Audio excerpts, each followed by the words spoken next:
Kita ke informasi lainnya, pemirsa. Mahkamah Agung menyatakan 3 hakim agung yang menangani kasasi Gregorius Ronald Tanur tidak melanggar kode etik. MA membantah isu pemufakatan jahat dalam penanganan kasasi Ronald Tanur.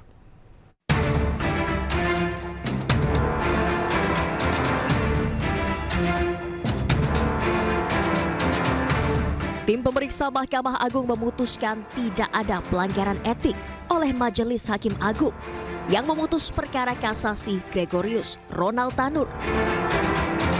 Pemeriksaan dilakukan sebagai respons MA atas maraknya isu terkait dugaan pelanggaran etik pada putusan kasasi Ronald Tanur. Tim pemeriksa telah memeriksa para saksi, para terkait dan terlapor, serta dokumen-dokumen yang relevan. Dari pemeriksaan tidak ditemukan pelanggaran KEPPH yang dilakukan oleh Majelis Kasasi perkara nomor 1466 Kapit 2024 sehingga kasus dinyatakan ditutup. Sebelumnya Gregorius Ronald Tanur divonis bebas oleh Majelis Hakim Pengadilan Negeri Surabaya pada Juli 2024 dalam kasus penganiayaan hingga mengakibatkan meninggal dunia terhadap kekasihnya Didi Sera Afrianti.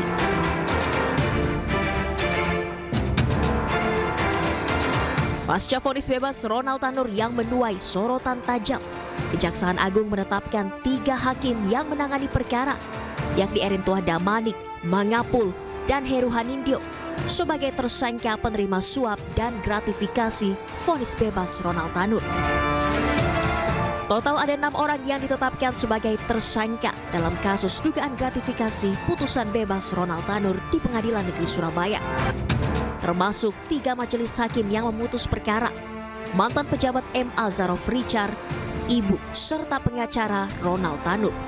Dari penangkapan maklar kasus sekaligus mantan pejabat Mahkamah Agung Zarof Richard, diduga ada pemufakatan jahat untuk menyuap majelis hakim kasasi perkara Ronald sebesar 5 miliar rupiah agar putusannya menguatkan vonis bebas Majelis Hakim PN Surabaya. Tim Liputan iNews melaporkan. Pemirsa, Polda Metro Jaya kembali menangkap 3 DPO kasus judi online yang melibatkan 10 pegawai Kementerian Komunikasi dan Digital dan beberapa warga sipil. 3 DPO ini berperan sebagai pemilik situs dan mengelola ribuan website judi online.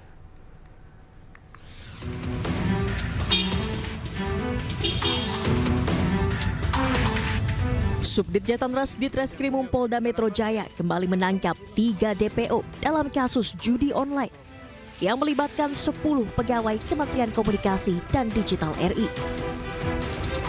Ketiga DPO yakni B, BK, dan HF ditangkap saat mendarat di Bandara Soekarno-Hatta usai kembali dari luar negeri. Mereka berperan sebagai pemilik situs judi online dan mengelola hingga ribuan situs judi online. Agar tidak diblokir pihak Kementerian Komunikasi dan Digital RI, tersangka berkoordinasi melalui tersangka MN yang merupakan pegawai Kementerian Komdigi. Penyidik menyita barang bukti diantaranya 3 ponsel, 3 kartu ATM, serta uang tunai senilai 600 juta rupiah yang terdiri dari pecahan mata uang rupiah dan mata uang asing. Adalah sebagai pemilik dan sekaligus pengelola ribuan web judi agar tidak diblokir oleh Komdigi. Hingga kini Polda Metro Jaya telah menangkap total 22 tersangka dalam kasus judi online. 10 diantaranya merupakan pegawai Kementerian Komunikasi dan Digital RI.